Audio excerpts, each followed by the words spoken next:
Good morning dear students, I hope you all are fine at your homes. So आज हम उत्साह और अट नहीं रही है सूर्यकांत त्रिपाठी निराला जी की ये इन दो कविताओं को हम रिवाइज करने जा रहे हैं। डिटेल में आपने पहले पढ़ा है, आज हम फिर से एक बार रिवाइज करते हैं एग्ज़ाम पॉइंट ऑफ व्यू से। तो उत्साह वास्तव में क्या है? इनकरेज करता है लोगों को, भारतीय समाज को। इसमें प्रश्न पूछता है कि बादलों का आवाहन कवि किसको आवाहन करता है और क्यों करता है? तो आइए पढ़ते हैं। बादल गरजो घेर घेर घोर गगन धराधर ओ, ललित ललित काले घुंघराले बाल कल्पना के से पाले, विद्युत छवि उर्मे विद्युत छवि उर्मे कवि नवजीवन वाले, वज्र छिपा नूतन कविता फिर भर दो बादल गरजो। कवि बादलों से आवाहन करता है कि बादल गरजो, खूब घोर गर्जना करो।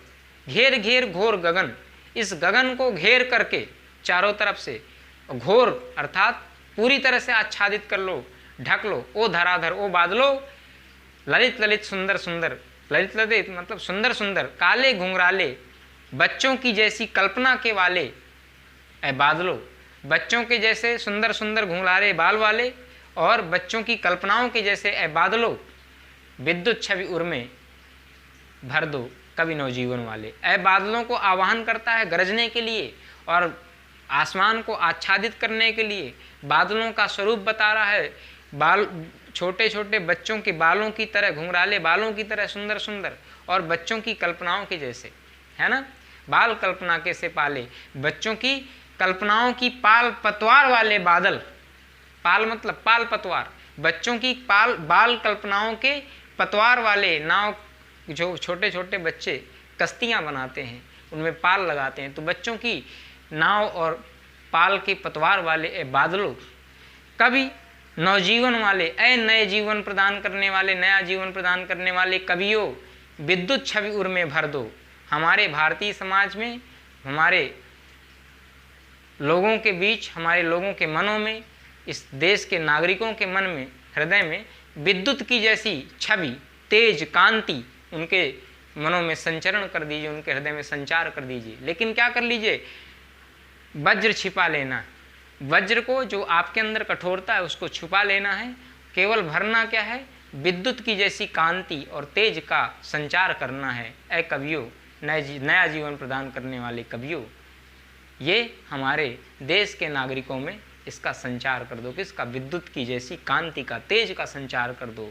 बादलों की तरह इस आसमान को, जैसे बादलों से आह्वान करता है आसमान को, आच्छादित कर लो और घोर गर्जना करो।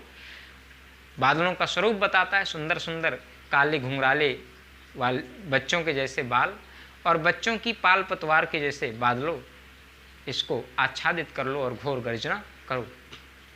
और साथ ही कवि से आह्वान करता है कि जैसे बादलों की चमक होती है, बिजली की चमक, और वज्र निकलता है, तो आपको केवल बिजली अर्थात तेज कांति जो है लोगों के मनों में संचार करना है उसका, और वज्र को, अपने अंदर की कठोरता को छुपा लेना है।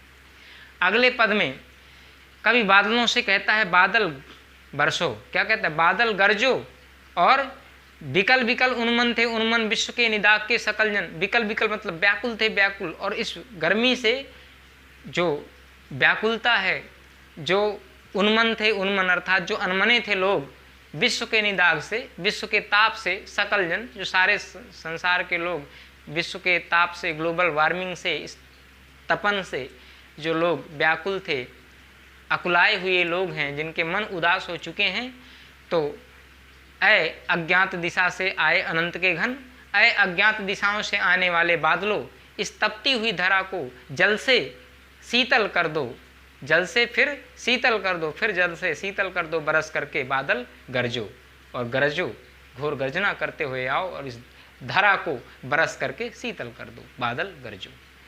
तो ये आपकी उत्साह कविता हुई।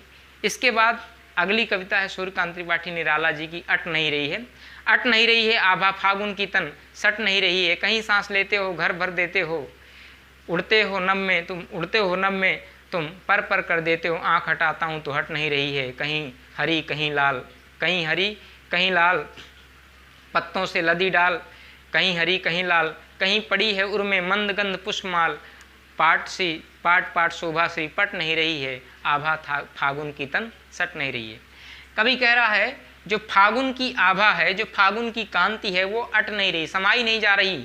आभा फागुन की तन, फागुन की आभा, जो फागुन का जो सौंदर्य है, वो जो बसंत का जो सौंदर्य है वो समाया नहीं जा रहा। प्रकृति में प्रकृति इतनी सौंदर्यशाली हो गई है कि उसकी सुंदरता समाई नहीं जा रही है और सट नहीं रही है, अर्थात नहीं आ रही है, नहीं समाई जा रही है, इतनी ज़्यादा सुंदरता है।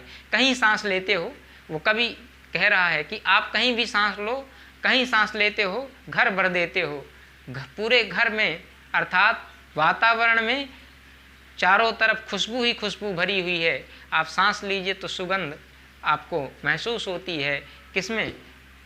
बसंत ऋतु में आपको ये सुगंध आप महसूस करते हैं। ये बसंत जो है उसमें विभिन्न प्रकार के पुष्प खिलते हैं, तो उसके कारण जो है वातावरण चारों तरफ से सुगंधित हो उठता है। तो कहीं सांस लेते हो घर भर देते हो और उड़ने को नभ में तुम पर कर देते हो। जैसे ये सुगंध हम ये अच्छी खुशबू वाली हवा जैसे हमें मिलती है, तो ऐ बसंत ऐसा लगता है तुम हमें पंख प्रदान कर देते हो और हमारा मन सातवें आसमान में उड़ने लगता है। उड़ने को नभ में तुम पर कर देते हो। और आँख हटाता हूँ तो हट नहीं रही है। अगर मैं आँख हटाना चाहूँ, इस बसंत के सौंदर्य से आँख हटाना चाहूँ, मुँह फेरना चाहूँ तो नहीं हटा पाता हूँ, हट नहीं रही है।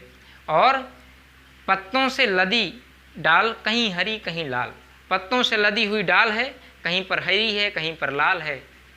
और कहीं पड़ी मंद गंध, कहीं पड़ी उर में मंद गंध पुष्पमाल, और कहीं मंद मंद गंध वाली पुष्पों की माला ऐ बसंत तुम्हारे हृदय में, तुम्हारे उर में पड़ी हुई है।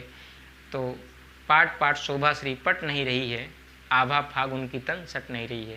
ये शोभाश्री जो शोभा है किसकी?